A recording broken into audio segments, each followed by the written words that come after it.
Salut tout le monde, alors je vais faire le dernier tuto émulateur, donc ce sera l'émulateur Nintendo DS. C'est exactement pareil que les autres, c'est très simple. On commence par aller sur le Play Store, on tape émulateur Nintendo DS, donc NDS, et on télécharge n'importe quel émulateur. Donc moi j'ai Nintendo DS Emulator for Android 6.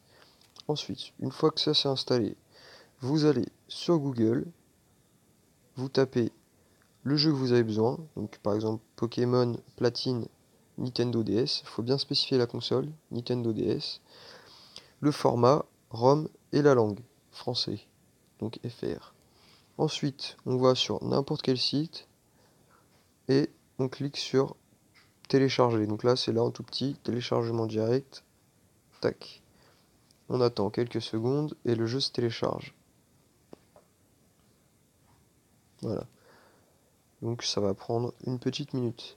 Donc en attendant que le jeu se télécharge, je vais vous parler rapidement de l'émulateur Nintendo DS.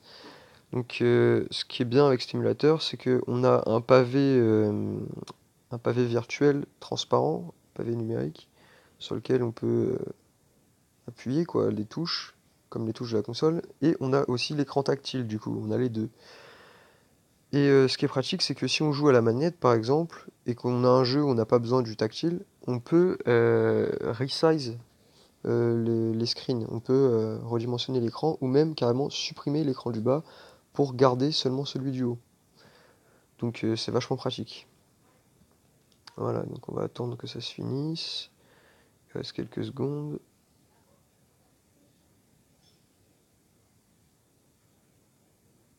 Voilà, ça devrait être bon.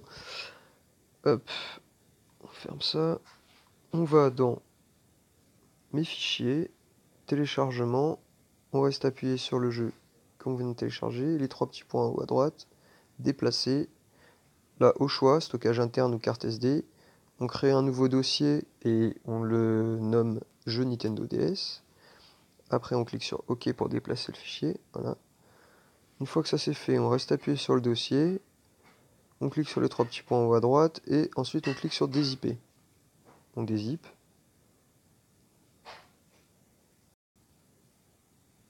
Voilà. Le fichier zip, on peut le supprimer, ça sert plus à rien. Alors là, des fois, il y a des bugs avec les jeux Nintendo DS. Quand ils sont dans des fichiers, ça veut pas les lire. Donc du coup, on va chercher le point Nintendo DS.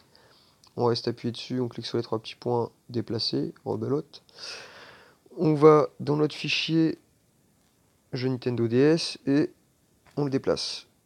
Ensuite, les fichiers qui restent, on peut les supprimer, ça sert plus à rien. Voilà. Une fois que tout ça c'est fait, on ferme les fichiers, on ouvre notre émulateur Nintendo DS.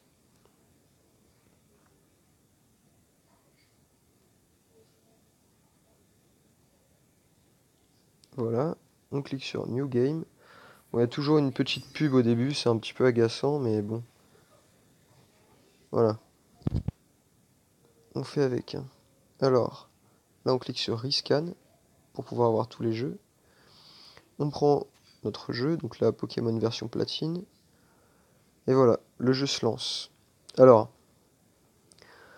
là, ce que je vous disais avec les écrans, c'est que en cliquant sur le petit menu en bas, là, puis en recliquant sur le menu, on peut changer la taille de l'écran, ou même la taille des touches, etc. Donc là, on va dans Options, Screen and Gamepad Layout. On clique dessus. Alors, par exemple, genre je veux paramétrer la taille de mon full screen. Je clique dessus.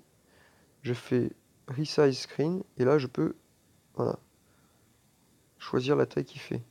Donc là, je le laisse à fond, hein, parce que ça va être un full screen. Ensuite, on clique sur Menu et Save for Current Game, donc pour le jeu actuel.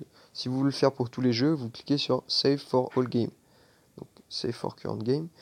Et là, en bas, il ne faut pas oublier de choisir le petit icône full screen. En bas, l'icône jaune avec le gros M, voilà, celui-ci. Et une fois qu'on tourne l'écran, voilà, on est en full screen. Bon, après, ça étale un peu les textures, donc c'est pour ça qu'il faut redimensionner le- l'écran, quoi.